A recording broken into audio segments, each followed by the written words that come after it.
Morning, everyone. Welcome to the Global CX Day 2020. What an honor and a privilege to present my current thinking on the change, the transformation, and the future of CX. And thank you to all our other speakers and thought leaders that is contributing their current best thinking around customer experience and contributing to the existing body of knowledge. I am Michelle Badenhorst. I'm the director of Map and Key. I'm also a certified customer experience professional and a certified professional coach. Today, I specifically want to share with you my thinking around the changing role of CX leaders and specifically touch on how the COVID-19 pandemic has potentially influenced our roles and what that means for us as CX leaders going forward.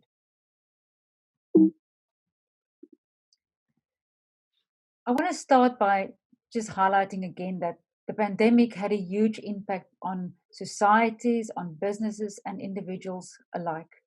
And we would never understand the full capacity of the impact.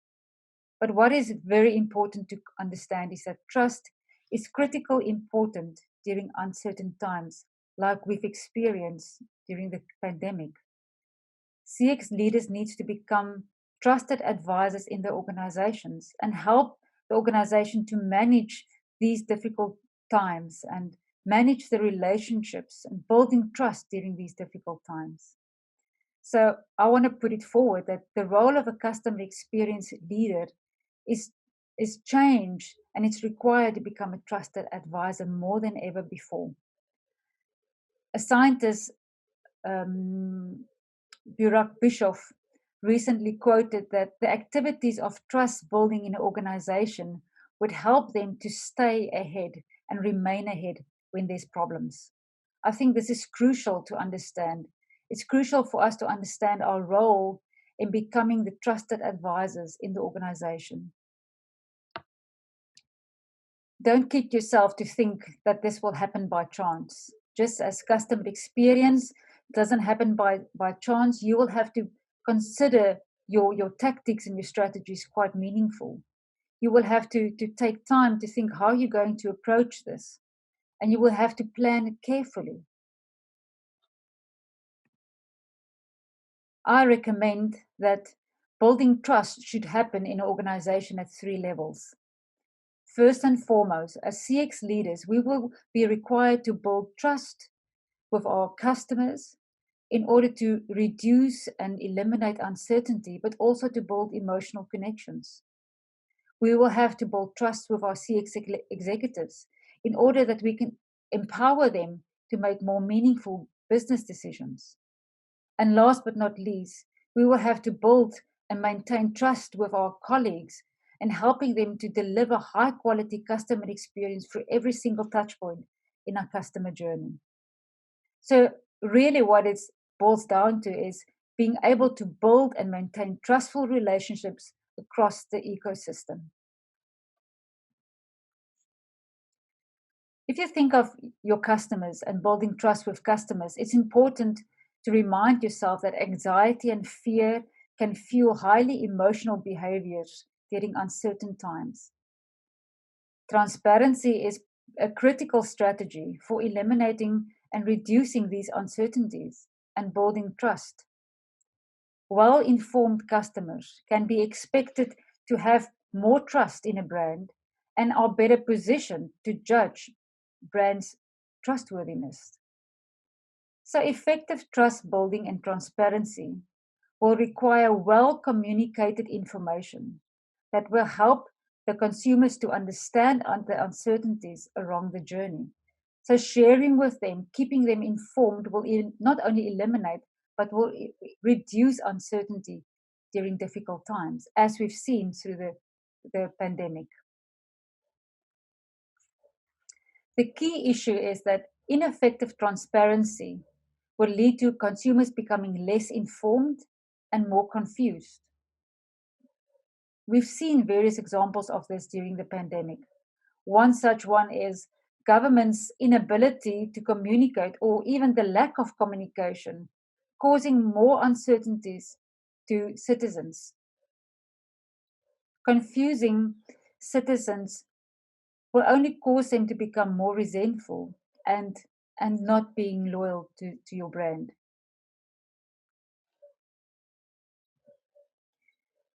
There are various principles for you to consider during when you want to define your transparency strategy. I will just want to highlight some of those. Some of these is it's important to remember that your brand reputation is enhanced or damaged during difficult times. Be that as it may, you need to consider that and choose your message wisely. Good relationships are often made during bad times. And it's important for you to use this opportunity to your best and build good relationships during these difficult times. Another important principle to remember is that the customer perception is their reality. But what you can do is you can impact that or you can change that through your customer experience. It's also important to know that communication must be consistent and that your message during good and bad times must be the same. It's the longer you wait to act and communicate during difficult times, the higher the price that you will probably have to pay. If you follow through on your brand promise and take action, you will definitely build trust and ensure brand loyalty around with your consumers. Another strategy to building customer trust is sharing personal stories and personal messages. This requires a notable form of empathy and personal touch. And a very good example that I really love was the US Governor Andrew Cuomo, who built trust with his citizens by inviting his daughter to his press conference and sharing some of their own personal stories with the citizens. Narratives and storytelling and empathy can go a long way to enhancing transparency and maintaining trust during difficult times. Stories can articulate to an extent what you as a brand share with your consumers and how you and the values that you care about. Building trust with executives is an important factor, and what you need to be concerned about is the two elements that influence this. What influences this is the way that the organization or leaders, the way that leaders organize themselves in the business.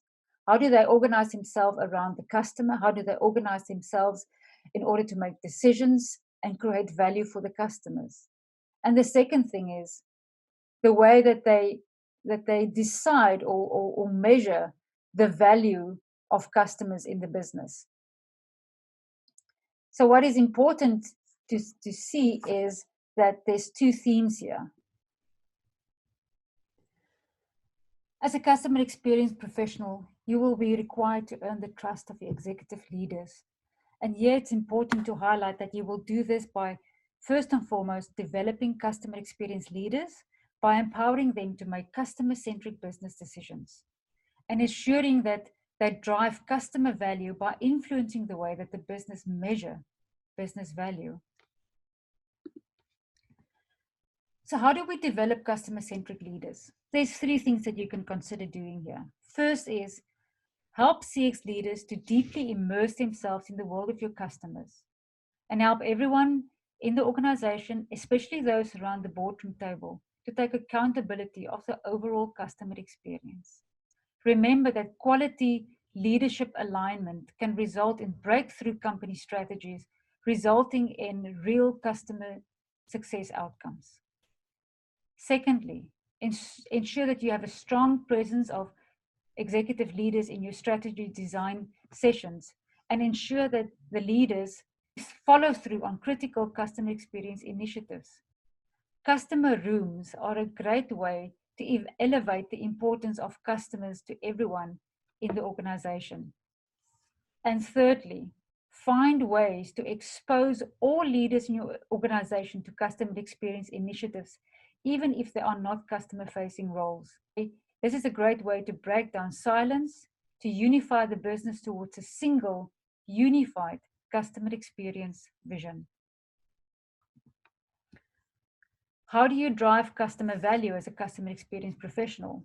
Well, you remember that real customer experience leaders will choose customer value above profit. Remember that there's a creative tension in customer-centric decision making, and leaders need to find ways to balance that tightrope between what customers desire and what drives business profit. So as a CX leader, you need to make sure that you find ways to balance customer value and business profit. Secondly, you have to ensure that you involve the customers in the decision-making process. This is not always possible, but what you can do is you can create customer advisory boards in the organization to help test new products and new services. This will require strong leadership and commitment. So help the leaders to become deeply immersed in the world of your customers and making sure that they aren't passive users just of the customer data. Last but not least, building trust and maintaining trust with your colleagues. Here it's important for you as a CX leader to promote participation and involvement in activities that reimagine the customer experience, and involving staff from across the organization when doing this.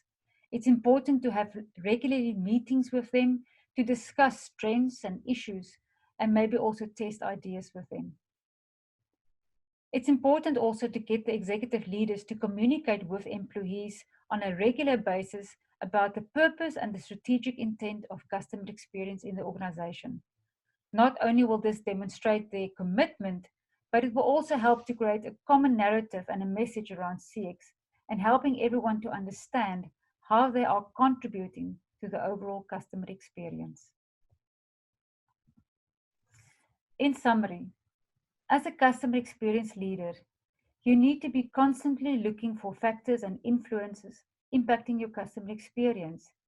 And due to that, remember that some can be non-related or even unforeseen external factors like the pandemic, the corona pandemic. And this would cause you to step into unforeseen territories. This will also require you to adapt your focus and step into a role that you might not be so familiar with, even unpopular.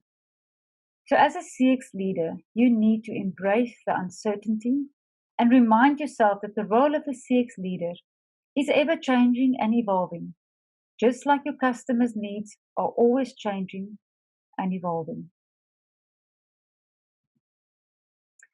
You can contact me on these details. I have a website. You can find me on LinkedIn. Please feel free to connect with me. I would love to hear your thoughts around the future role of CX, and specifically the role of the trusted advisor.